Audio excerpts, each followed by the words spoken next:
చూడండి ఇక్కడ దావీదు తప్పు చేసి చేయనట్టుగా జీవిస్తున్నాడు. చేయనట్టుగా జీవిస్తున్నాడు. నాతాను దావీదుతో చెప్తాడు, "నువ్వు ఇలాంటి పనులన్నీ చేశావు.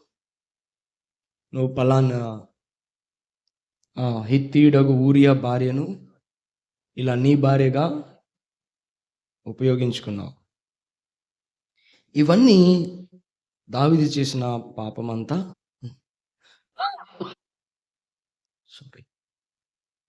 మరి చెప్పిస్తున్నాడు దేవుడు. అయితే ఇక్కడ గొప్ప విషయం ఏంటంటే, తన ఎదురుగా వచ్చి ప్రవక్త, ఇలాంటి తప్పు పని చేశావు, అందుకని నీకు ఇలా జరుగుతుంది అని చెప్తే, నిజంగా దావీదులో గొప్పతనం ఏంటంటే తగ్గింపుతో దాన్ని తీసుకొని ఏమంటాడు, నేను పాపము అంటే కవర్ చేయడానికి ట్రై చేయకుండా ఏమంటాడు, నేను పాపం చేసి తిని దావీదు నాతానుతో అనగా. దావీదులో ఉన్న మంచి క్వాలిటీ మనం ఇక్కడ చూడొచ్చు. సౌలు గుర్తున్నాడా? సౌలుకి ఏం చెప్పాడు దేవుడు? అమాలేకులందరినీ సంహరించమన్నాడు. అప్పుడు సౌలు ఏం చేశాడు? అన్నిటినీ సంహరించకుండా కొన్నిటిని ఉంచాడు కదా. ఏమంటే శ్రేష్టమైనవి యెహోవాకి బలి కొరకు ఉంచాను అని చెప్తాడు. శ్రేష్టమైన బలి కొరకు ఉంచాను అని చెప్తాడు. అప్పుడు సమూయేలు ఏమంటాడు?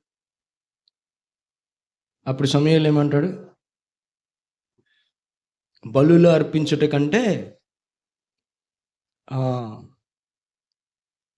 విధేయత చూపించడం చాలా ఇంపార్టెంట్. నేను చెప్పింది ఎందుకు చేయలేదు అయితే డిఫరెన్స్ ఏంటంటే, దావీదేమో నేను పాపం చేసి తిని అని చెప్పాడు. సౌలు ఏం చెప్పాడు?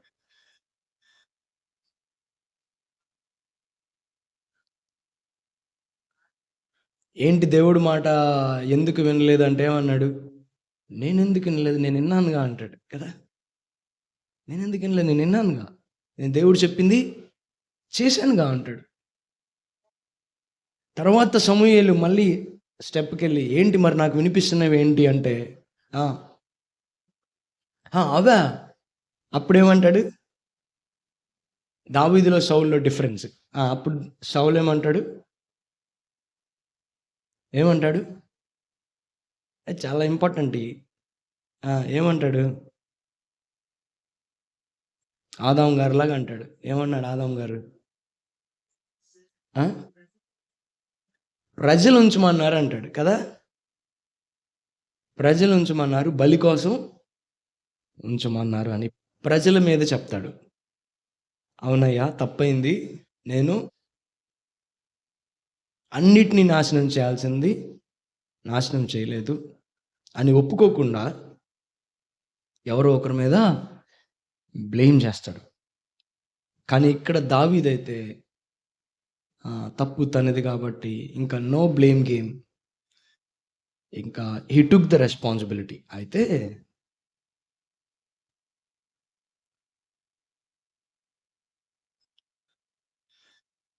దావీదు తప్పు చేసి ఏం జరగనట్టు గమ్మునున్నాడు.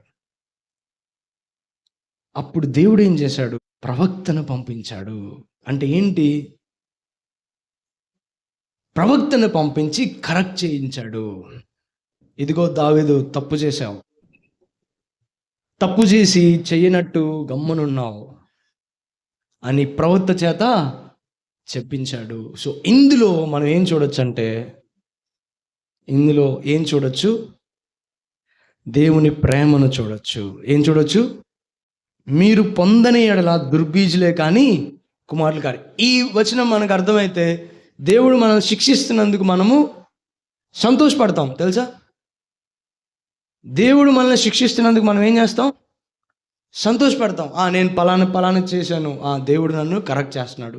నేను పలానా పలానా చేశాను. దేవుడు నన్ను కరెక్ట్ చేస్తున్నాడు. దేవుడి శిక్షను మనము ఆయన ప్రేమ రూపంలో మనం తీసుకోగలం. ఎప్పుడు తీసుకోగలం? మీరు పొందని ఎడల దుర్బీజులే కానీ కుమారులు కారు. ఒక దైవదాసుడు చెప్పాడు. కొంతమంది చర్చికి వస్తూనే ఉంటారు. ఓకే, మీరు చూస్తూ ఉంటారు కొన్నిసార్లు వాళ్ళు చాలా అబద్ధాలు చెప్తూ ఉంటారు, మోసాలు చేస్తూ ఉంటారు, మీకు తెలుసు. కానీ వాళ్ళకంతా మంచి జరుగుతూ ఉండిద్ది. అప్పుడు కొద్దో గొప్ప దేవుడికి భయపడే మనలాంటి విశ్వాసులు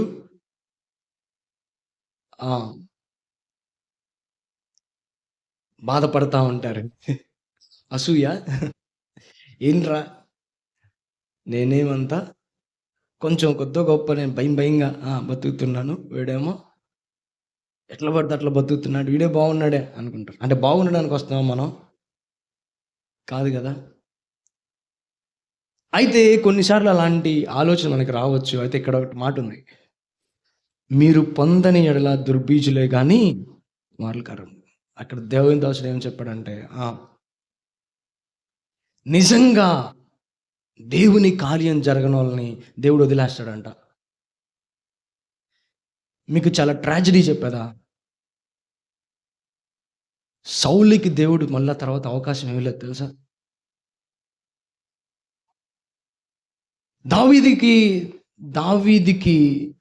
దావీదిని దేవుడు ఎట్లా ప్రేమించాడంటే, చూడండి ఎట్లా ప్రేమించాడు. మన వాక్య భాగం ప్రకారం ఎలా ప్రేమించాడు, 2 సమూయేలు 12వ అధ్యాయం ప్రకారం ఎలా ప్రేమించాడు. నీవు యెహోవా మాటను తృణీకరించి ఆయన దృష్టికి మోసం చేసేది కనుక హిత్తీయుడు ఊరియాని కత్తి చేత చంపించి అతని భార్య నీకు భార్య అగినట్లుగా నువ్వు పట్టుకొని ఉన్నావు. అమ్మోనీయుల చేత నీవు అతన్ని చంపించు కదా తీసుకున్నది నీ ఇంటి వారికి సదాకాలం యుద్ధము కలుగును. ఇదేంటి? శిక్షలో భాగం. అంటే ఏంటి? ప్రేమలో భాగం.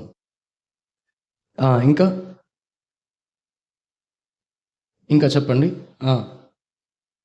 నీ ఇంటి వారి మూలమునే నేను నీకు అపాయము పుట్టింతును. శిక్షలో భాగం అంటే ప్రేమలో భాగం. నీవు చూచుండగా అది ఓకే.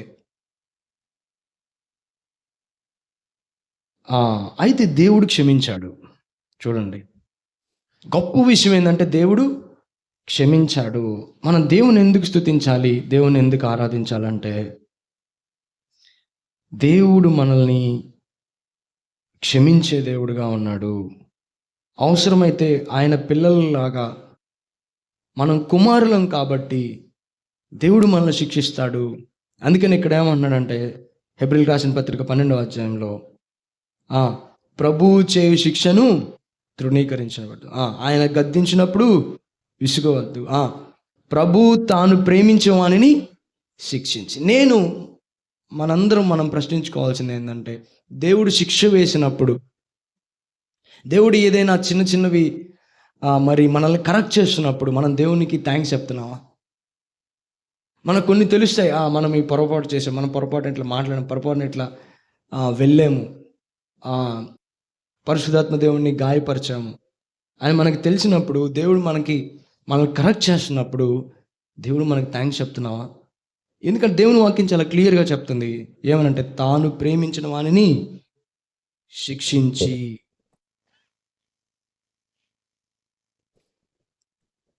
స్వీకరించు ప్రతి కుమారుణ్ణి దండించును.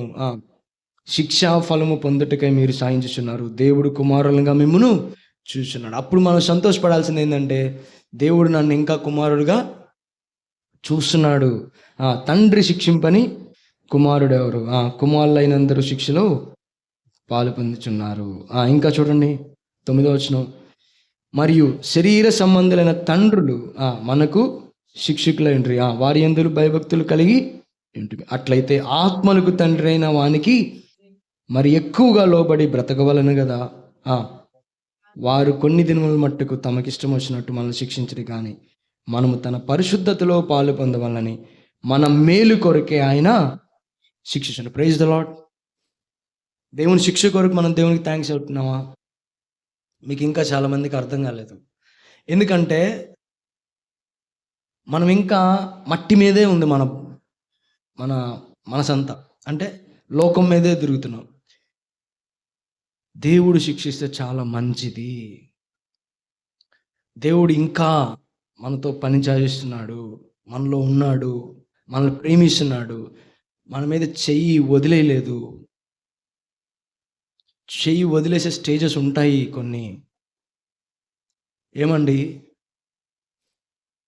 చిన్న కుమారుడు